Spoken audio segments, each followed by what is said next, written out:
Good evening, Fort Collins. I'm Jacky Wilson, and you've just tuned in to CTV Talks. This week, we're interviewing guests from some of the most exciting places in Fort Collins to wine and dine. And we might even get a few demonstrations along the way. Then, catch your weather updates for the upcoming week with weather anchor Caitlin Connolly. But first, is breakfast your favorite meal of the day? Are you opposed to pressing the snooze button on your alarm? Then you've probably already eaten at one of the most popular restaurants in Fort Collins and throughout Colorado. Today we have some of the most awesome experts behind the deliciousness that is Snooze. Welcome, Debra and Sarah. Thank you so much for being here. Thanks for having us. So will you tell us a little bit about Snooze? Well, there's a lot to tell about Snooze. We're the third store that was ever opened with Snooze. We're just opening a store in Arizona this month. That'll make our 8th Snooze. So our little company is growing, and it has been a fun ride for everyone that's been involved. It's a very family atmosphere, and if you've been there before, you know it's a very fun atmosphere. So we're having a lot of fun, and we're progressing pretty quickly for such a small little company, so it's great. And thank God for that, because let me tell you, the food at Snooze is incredible. But first, before we delve into that, can you tell us a little bit about how you're involved with Snooze? I'm a partner, so I'm an owner. I don't want to get into, there's 11 of us, and we're also partnered with Western Presidio, and so I am involved as a GM day in, day out, and every once in a while I get to work with lovely people like Sarah, so that's kind of my involvement. I'm the GM. Awesome. So. And Sarah, how about you? So I've worked there for 3 years now, which is crazy to think about. And now I barista bartend, but I started hostessing. What else did I have? Served, worked in the Food kitchen run, for a long yeah. time, food run expo.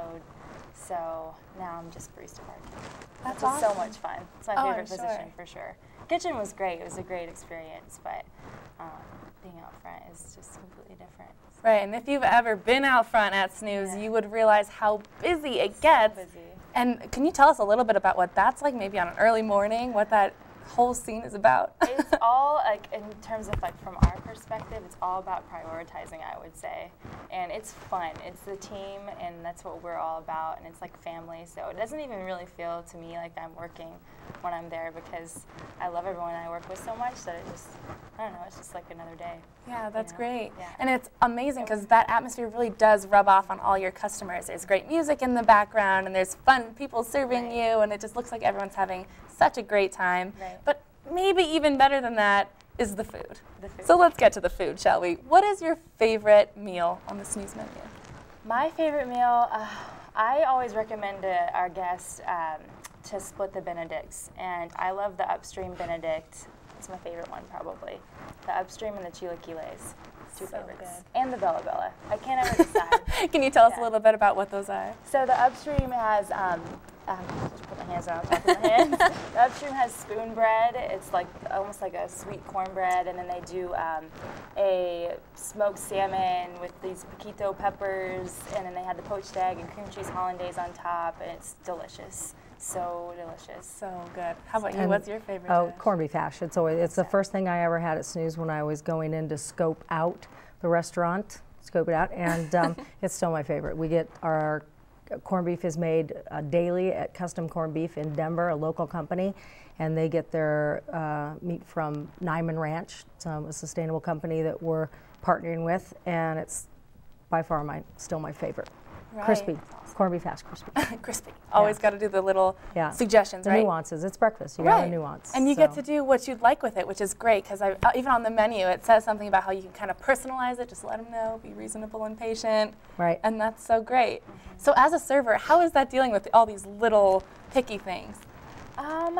You know, I don't know. It doesn't bother me because I feel like I'm pretty picky when I go in and eat, and I actually do come in and eat all the time still. And I think I'm one of the ones that one of the only ones that still does that. I think because I'm not working as much, so I still enjoy to just come in and enjoy myself. And so with our guests, like, I don't know, I think breakfast should be made however you want it, and it never bothers me. And we have it set up on our computer system, Aloha, to make it pretty easy for us when we're putting an order in, and we communicate with each other if we need to with the kitchen. And I don't ever Well, Sarah's really kidding me. She's busy. She's I'm graduating busy. from CSU this December, and so she's a busy little bee, but she acts like she's not. But the great thing about it is that if you've ever worked in a restaurant before and you know what kitchens are like, our kitchens are so amiable. They're just there is no pushback. They want the guest to get what the guest wants as much as we do, and that collaboration makes for an incredibly harmonious delivery to the guest, because there's a lot of times, if you've ever worked in a kitchen, you know, people will be like, they want a special order, you know, and that's not true with us. We really embrace the make it your own way. It's your own breakfast. So that's fabulous. Very important. And what are the hours? 6:30 to 2:30 every day. Every day. So 7 o'clock on the weekends, but still, we serve full menu until 2:30 every day. Great, good to know. Well, thank you so much for coming in and giving us a little more insight on one of my favorite restaurants here in town. And if you want to check out the Snooze experience, visit them at their Fort Collins location at 144 West Mountain Avenue. And stick around to hear how to properly wine and paint in Fort Collins.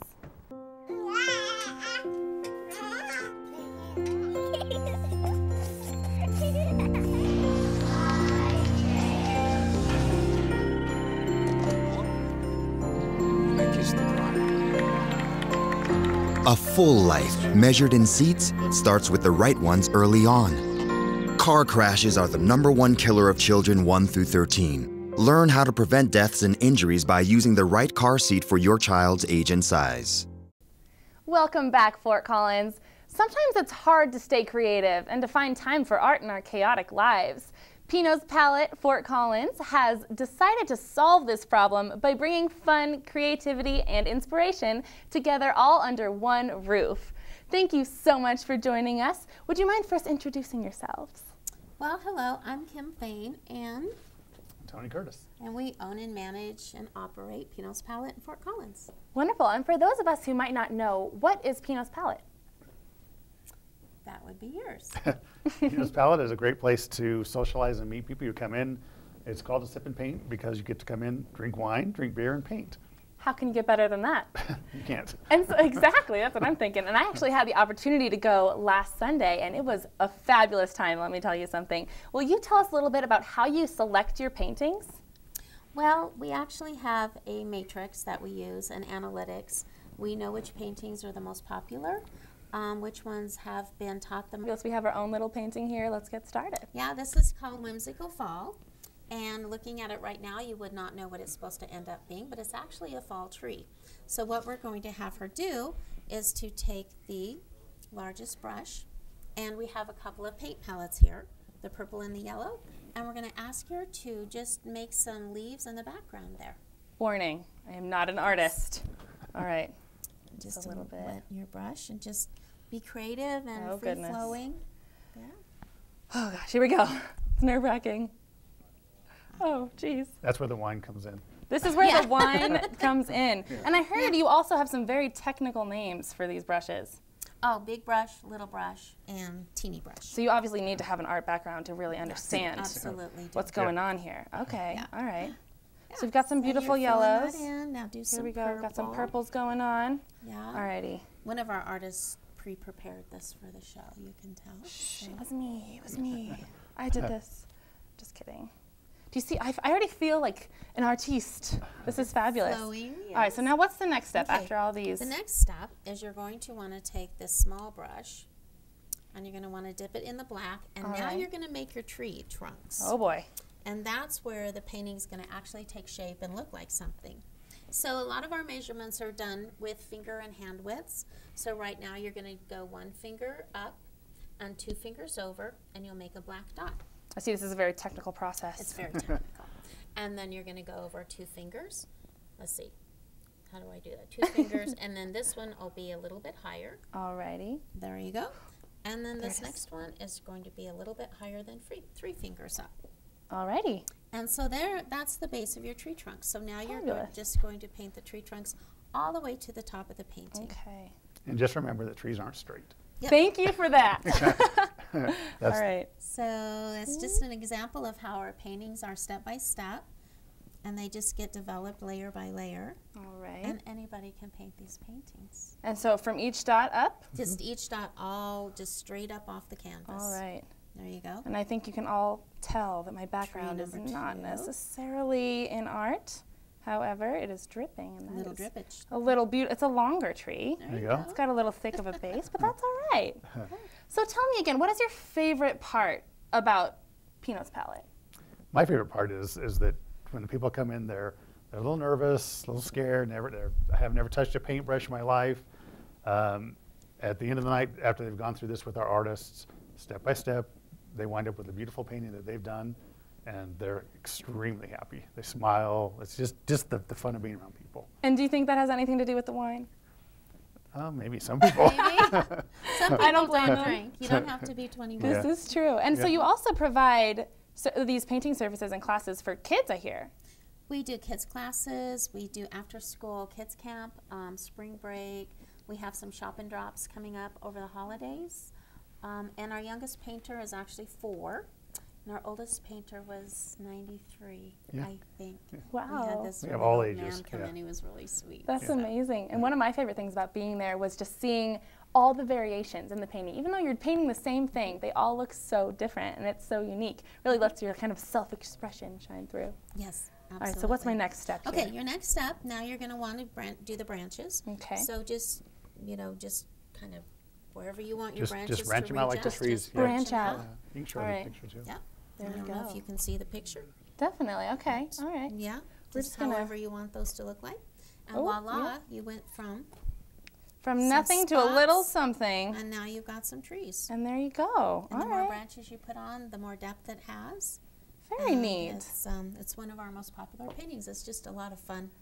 We had so much fun painting with you guys. For more information about Pinots Palette, visit pinotspalette.com/Fort Collins or visit the studio in Old Town, right next to the Rio.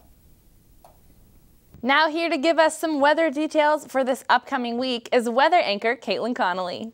Thanks, Jackie, and good evening, CSU. Only one more week until Thanksgiving break, and if you're anything like me, I can't wait to sit around and do nothing for an entire week before finals start.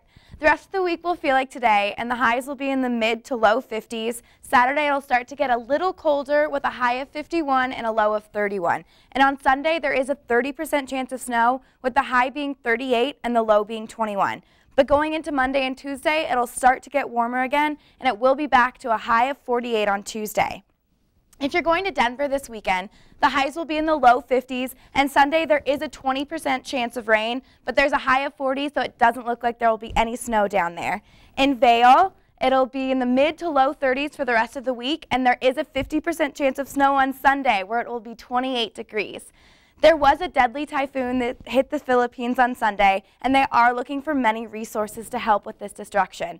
A civil defense official told NBC News on Monday that more than 56,000 homes have been destroyed in this typhoon, and they've already accounted for over 1,700 deaths, with over 2,000 other people confirmed injured. But authorities and emergency officials warn that they have not been in contact with many of the hard-hit areas, and they estimate that when the final tally is known, 10,000 or more will have died. If anyone is looking for a place to donate food, clothing, or money, there are many relief sites that are asking for donations.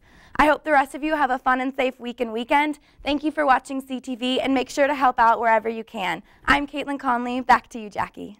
Thanks so much for that update, Caitlin. Looks like we're in for some interesting weather this week. And unfortunately, Rams, that is all the time we have for tonight. But join us next Wednesday to see what CSU is doing for some of our students with disabilities. Thanks again and have a wonderful night.